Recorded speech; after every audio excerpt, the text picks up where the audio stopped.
Good afternoon and welcome to another update of Tropical Storm Laura and Tropical Storm Marco. Right now we are going to start first with Tropical Storm Laura. Right now it's affecting Puerto Rico, Vieques and Culebra Islands, including as well the British and US Virgin Islands. With tropical storm force winds, as you can see in this graphic, all the wind extent of tropical storm force winds are extending to the east of the center of the storm, so those winds are going to remain at least until today in the night and maybe Sunday in the morning.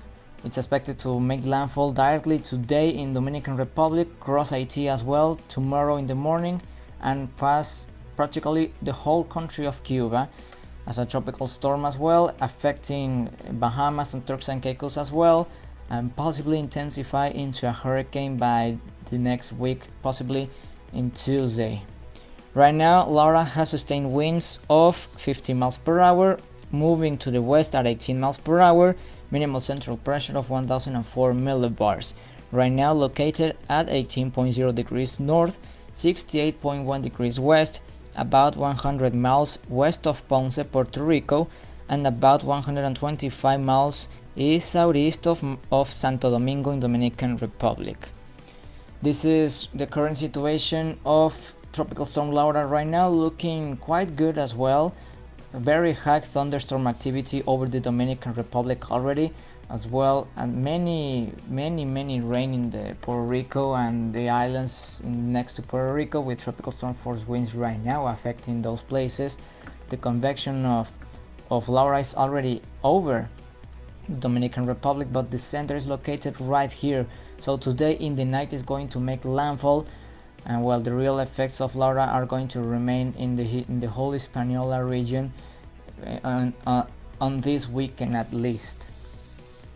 And about the models of the projection, about the possible track that Laura will take, well, it's something very difficult to say right now, because the models are predicting that when Laura crosses Cuba and it enters into the Gulf of Mexico, some of the models predict that actually could move into Texas. Some of them, they say that it could move into Florida or maybe Mississippi and Alabama.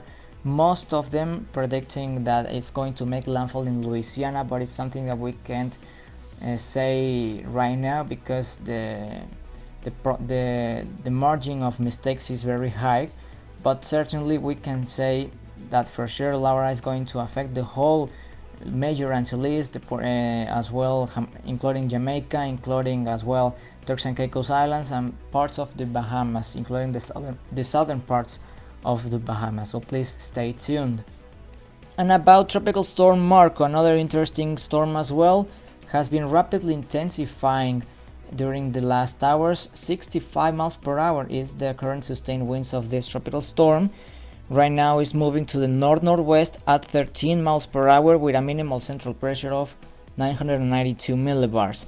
Located at 21.9 degrees north, 85.7 degrees west, about 50 miles west of the western tip of Cuba, and 540 miles southeast of the mouth of the Mississippi River. It's expected to be a hurricane possibly today in the night and remain as a hurricane at least in this weekend until Monday morning, when it's going to start to weaken again, having tropical storm intensity while it's moving to the west-northwest, affecting Louisiana and possibly Texas. This is the current satellite imagery of Tropical Storm Marco. Some of the convection affecting with high thunderstorm activity to the western tip of Cuba. All this part of Marco is affecting Cuba with tropical storm sustained winds. The wind field of Marco is not that expand, so it's not that high, so that means it's some good news, but of course is affecting these parts of Cuba with heavy rain and thunderstorm activity, that it could actually cause some rain and flooding and some mudslides as well. There is a storm surge watching effect for Sabine Pass in the Alabama-Florida border, including Lake Pontchartrain, Lake Maurepas, Lake Bourne, and Mobile Bay, and a hurricane watching effect for the intercoastal city of Louisiana to the Mississippi-Alabama border, Lake Pontchartrain, Lake Maurepas, and Metropolitan New Orleans. So please stay tuned in the future with the current situation of Marco, because it's going to be a very difficult storm to predict as well.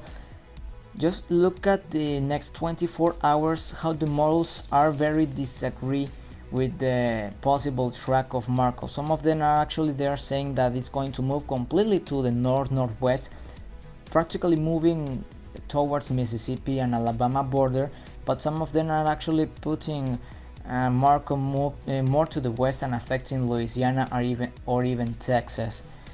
But well, it's something really difficult to say. Marco is actually a very significant storm to put attention on, because every hour is going to be very important to see any updates of how the future of Marco is going to be adjusted as it moves to the northwest. And about the sea surface temperatures, Laura is over 28 to 29 degrees Celsius, very warm waters. It has everything to intensify further before it moves over the Hispaniola. And Marco, well, 30 to 31 degrees Celsius, pretty warm waters that which explains why it has been intensifying really quickly in the past few hours. And about the wind shear levels, practically Laura has everything to intensify very good before making landfall. Actually, it's expected to remain as a tropical storm, even passing over very high mountains and land.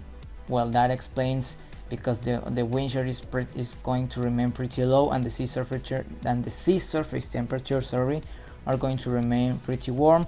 And about Marco possibly starting to enter to a zone of high wind shear, it's not expected to remain that high, because, well, as you have noticed, Marco is expected to intensify into a hurricane. You can see actually those places marked in points or in lines that the wind shear is decreasing.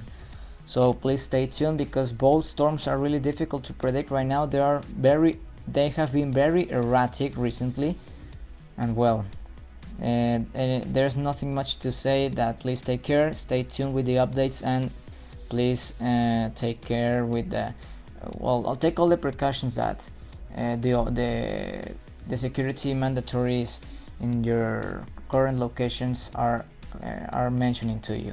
So well, that's all for now. Thank you so much, and see you in the next update.